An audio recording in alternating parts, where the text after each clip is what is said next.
Properties of charge आप सब ने देख ली। प्रॉपर्टीज ऑफ चार्ज आप सब ने देख लिया। प्रॉपर्टीज ऑफ चार्ज में ये आप सब ने लिख भी लिए हैं, तो इन्हें आप ध्यान रखेंगे।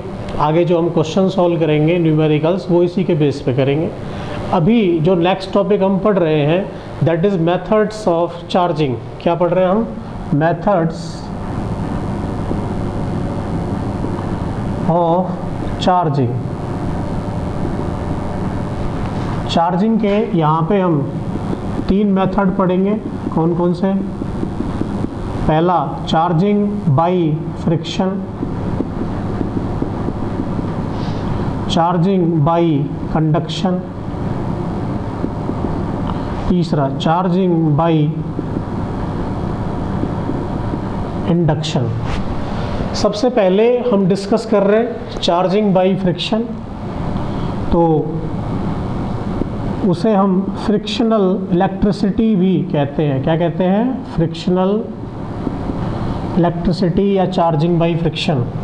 ये मैंने पहले भी बताया था आपको कि अगर हमने 2 ऑब्जेक्ट लिए, एक ए ले लिया और एक बी ले लिया, और उन दोनों को मैंने आपस में क्या कराया? रब कराया। तो रब कराने से क्या होगा? एक से इलेक्ट्रॉन निकलेगा और दूसरे तक जाएगा। तो ये आपको याद होगा क्योंकि मैंने अभी पढ़ाया था ये। तो ए से बी तक इलेक्ट्रॉन गया, तो ए पे क्या चार्ज आ गया? ए पे चार्ज आया पॉजिटिव, और बी पे क्या चार्ज आया? नेगेटिव। क्या आया? नेगेटिव। तो ए पे चार्ज आ गया पॉजिटिव और बी पे आ गया नेगेटिव। तो इतनी बात आप सबको समझ में आ गई होगी। अब इसकी फ्रिक्शनल इलेक्ट्रिसिटी की क्या क्या प्रॉपर्टीज़ हैं वो मैं आपको बता रहा हूँ। जब हम रबिंग या एक दूसरे के साथ ऑब्जेक्ट को रब करके चार्ज कर रहे हैं तो उसकी सबसे मेन कंडीशन ये है कि at least one object should be insulator. Should be insulator. क्यों होगा ऐसा? ऐसा इसलिए होगा कि अगर दोनों ही कंडक्टर हो गए तो जो भी फ्रिक्शन से चार्ज आएगा वो तुरंत कंडक्ट होके वापस न्यूट्रलाइज हो जाएगा। अगर उसमें से एक ऑब्जेक्ट इंसुलेटर होगा तो इंसुलेटर होने से ये होगा कि चार्ज आया तो वो दोबारा वापस नहीं जाएगा और दोनों ऑब्जेक्ट पे चार्ज आ जाएगा। दोनों ही इंसुलेटर होंगे तो भी दोनों पे चार्ज आ जाएगा, लेकिन दोनों कंडक्टर नहीं होने चाहिए। मैंने क्या बताया है? At least one object should be insulator. दूसरी प्रॉपर्टी कि जो भी चार्ज आएगा, charge on both the object will be equal and opposite. Charge on both the objects will be equal and opposite. तो फ्रिक्शनल इलेक्ट्रिसिटी से जो चार्जिंग हम कर रहे हैं उसमें ये होगा कि जो भी चार्ज आ रहा है वो दोनों ऑब्जेक्ट पे इक्वल आएगा और अपोजिट आएगा। ये बात सबको समझ में आ रही है? तो ये हो गया चार्जिंग बाई फ्रिक्शन। और ये कंडीशन हम जरूर याद रखेंगे कि जब हम इस तरह की चार्जिंग कर रहे हैं तो एक ऑब्जेक्ट इंसुलेटर होना चाहिए। बात समझ में आ रही है सबको? Very good. दूसरा सेकंड है चार्जिंग बाई कंडक्शन। कंडक्शन का मतलब होता है कि जब हम दोनों कंडक्टर्स को फिजिकली कनेक्ट कर दें, या तो उन दोनों को हम टच करा दें या किसी फिजिकल मीडियम मतलब किसी वायर से हमने दोनों को कनेक्ट कर दिया। मान लीजिए हमारे पास एक ऑब्जेक्ट है ए, एक ऑब्जेक्ट है बी, इस पे चार्ज है प्लस क्यू। अब हमारे पास 2 मेथड हैं।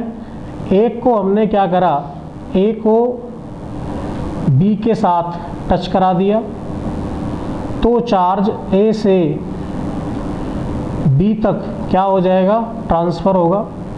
या फिर हमने क्या किया, ए को बी के साथ किसी वायर से कनेक्ट करा दिया। किससे कराया? वायर से। तो भी चार्ज ए से बी तक ट्रांसफ़र हो जाएगा और वायर भी कंडक्टिंग होना चाहिए। अब इस मेथड ऑफ चार्जिंग को हम कहते हैं चार्जिंग बाई कंडक्शन। कंडक्शन से जो चार्ज आएगा उसकी क्या क्या प्रॉपर्टी होंगी, तो देखो कंडक्शन से जो चार्ज आएगा तो मैं प्रॉपर्टी यहाँ पर लिख देता हूँ। Charge will be of same nature. Same nature का मतलब अगर यहाँ प्लस का है, यहाँ पॉजिटिव चार्ज है तो इस पे भी पॉजिटिव आएगा, अगर इस पे नेगेटिव होता तो इस पे भी नेगेटिव चार्ज आता। तो कंडक्शन में ये होगा कि जो भी चार्ज हम यहाँ पे रख रहे हैं वही चार्ज, उसी तरह का चार्ज मतलब उसी नेचर का चार्ज यहाँ पे ट्रांसफ़र होगा। दूसरा, होल चार्ज